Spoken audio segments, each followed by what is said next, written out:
So getting back to the consumer buying decision process, again, we start with problem recognition. The buyer recognizes the problem. Now, here's where advertising comes in very often. People see an ad on TV. They say, I want that. I don't have that. That's a problem. People see somebody else wearing something, wearing some clothing, wearing some shoes or something like that. They see that. They know that they don't have that. There's a problem. It's a need. Now, a need can be a problem or a want can be a problem. Need tends to be those things that are physiological. A need for, and there's really only three needs. We need clothing, we need food and water, and we need shelter. That's about it. The rest of them are wants. What type of clothing? What type of shelter? What type of house? What type of apartment? Those types of things. So those are all wants. So any one of those needs or wants can be triggered either physiologically or psychologically. Oftentimes physiological is the need. You're hungry, you've got a need. What are you going to eat? Pizza, you're going to eat something healthy, you're going to eat a salad, or you see something on TV and it's a want. Then we go to information search. Information search, there's only two. It's either internal or external. Internal means you've bought it before, you've liked it, or you bought it before and you didn't like it. So you don't have to worry about any type of external research that you're going to do for your information search. Oftentimes, internal search means that you've done it before and you know what you like. Well, in addition, you know what you don't like. External is when you haven't bought something before and you want to take a look at all the different options that are out there. So use an external information search. Then you evaluate the alternatives. Now there's three ways of evaluating alternatives. There's the evoke set method, there's the effect referral method, and there's a multi-attribute approach. Evoke set are those brands or those products that you remember. Now, there's three different evoke sets. There's the inept set, the inert set, and the evoked set. Evoke set are those three brands, 3, 4, 2, however many brands that you remember and you would possibly purchase. For instance, if I was to say pizza, I look at Mark's, I look at Domino's, and I look at Little Caesars. So Mark's is my favorite, by the way. But those are my three pizzas. That's in my evoke set. I would purchase any one of those three. Now, I have other evoke sets too in pizza. It's not just three. It could be 5 because Vincenzo's is another one, which is here in Livonia. And Chester Cab is another one that comes to my mind. And all of those are the evoke set. So evoke set are those brands or those things that come to your mind that you would possibly buy. Advertisers are trying to get into your evoke set. Look at insurance. The reason that insurance is being advertised all the time, not that everybody buys insurance every day. Oftentimes people buy insurance once every 5 years. But Progressive, Allstate, State Farm, and Geico are continuously advertising because they want to get your evoke set. So when you have to buy insurance, that is one of those that you would pick. That's why they advertise ad nauseum. Inert set are brands that you're aware of, that you have no opinion, probably because you don't buy those things. I look at makeup for a man. I look at Maybelline, Max Factor. Is there a Max Factor? I think there's a Max Factor. And Mary Kay. You know, they're my inert set. I can name 3 brands. I wouldn't know one from another. Generally speaking, I don't buy makeup. Inept set is different. Inept set is those 3 brands or 5 brands or however many that you think of that you would never buy. Usually your inept set is usually 1 or 2 brands per item. Maybe they've done you wrong in the past. Maybe they have you've been cheated in the past. Maybe you didn't like it. So now they're in your inept set. So those are your evoke set method.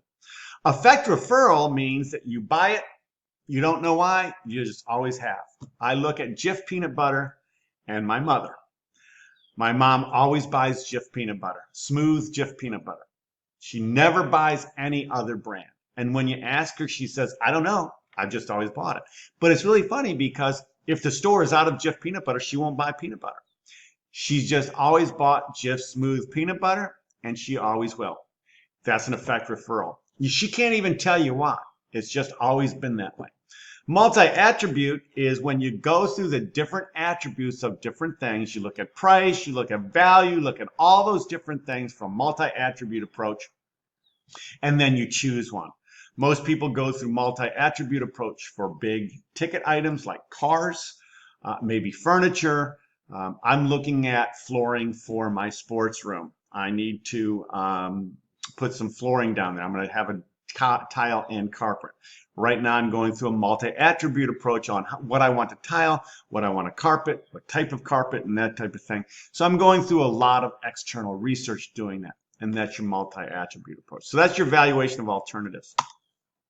Then you have your purchase decision. You actually make your decision. With your purchase decision, the big thing is where are you going to buy it? And it's based on attitudes of others. It's based on risk. It's based on a lot of things. If it's a big ticket item, you're not going to just run out and buy it. If it's a smaller ticket item, if it's something, like, I don't know, something small ticket, I can't think right now. You're going to just, you're not going to spend a lot of time on that. So that is your purchase decision. And then finally, you've got your post-purchase analysis. The key term here is cognitive dissonance. Cognitive dissonance means that you purchased it, but you don't like it. You're sorry that you've purchased it. Oftentimes, retailers, brands, and other things try to prevent cognitive dissonance by showing that other people have bought it too. You're not alone. Other people like it. Showing that you can return it if you don't like it. So go ahead and buy it. You can return it if you don't like it. Making it so that it's very socially appealing and those types of things, trying to prevent cognitive dissonance. Then you've got your post-purchase actions. Do you like it? And then your post-purchase uses, and then finally the recycling or the disposal of the good. Organizational buying is similar but different.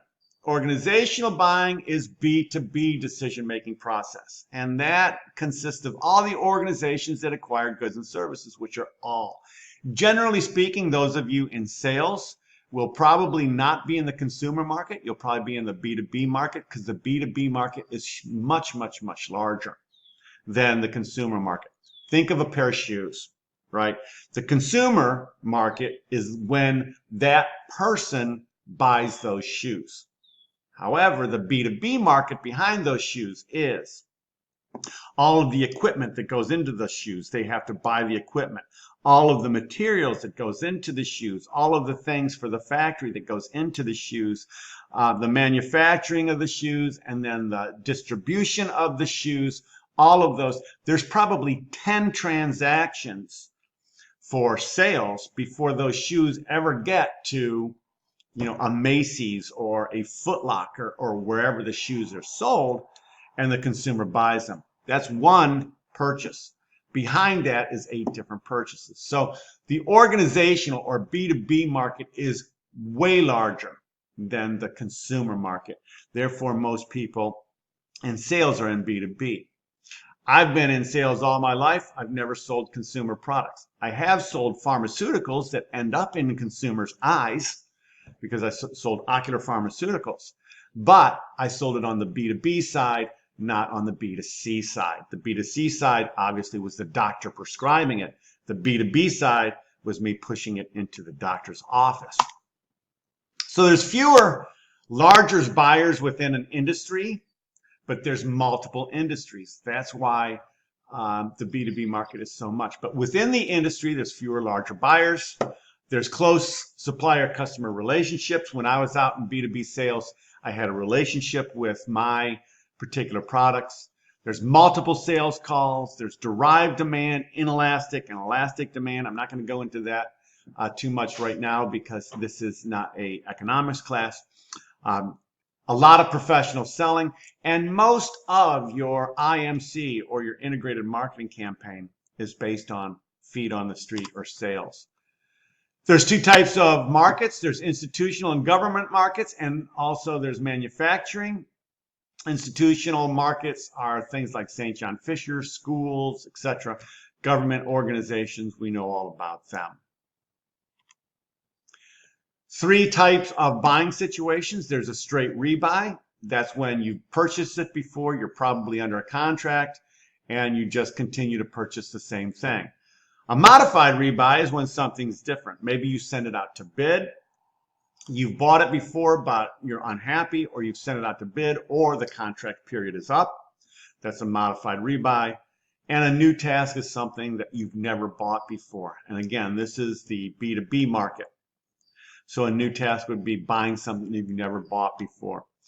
If you look at a straight rebuy, look at office supplies. You know, you get a contract with Staples, a B2B contract with Staples, you continue to buy pens, pencils, etc. When the contract's up, you send it out for bid again. That would be a modified rebuy. Even if you go back to Staples, something is different from the contract. So it is a modified rebuy. And then, of course, you got your new task. The buying center. Initiators, users, influencers, deciders, approvers, buyers, and gatekeepers. Initiators are those people that initiate, somebody who has the need or has the want. It could come from really anybody. Users are those persons that are going to use the product. So if you take a forklift, initiators are those people that are working in the warehouse. They need a new forklift because they're busier. Everybody's waiting for the forklift. Users are those people that initiate it and use it.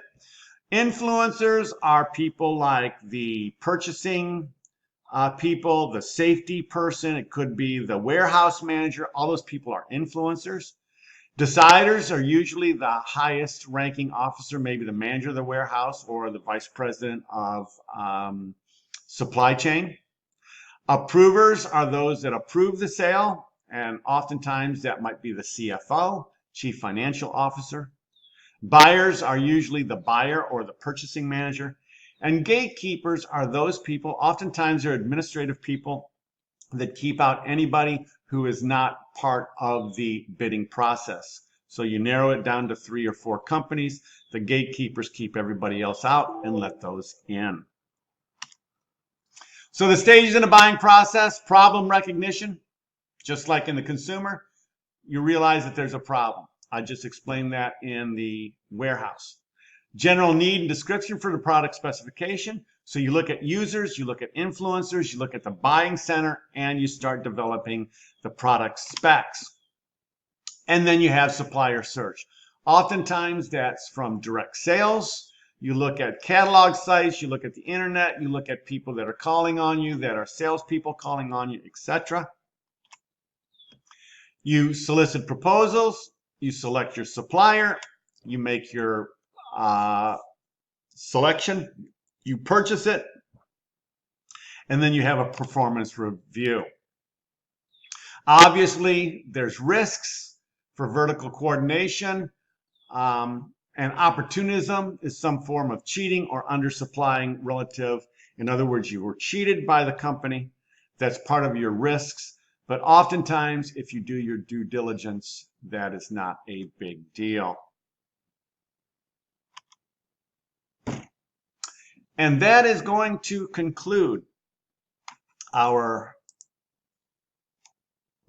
consumer buying process and consumer decision-making module.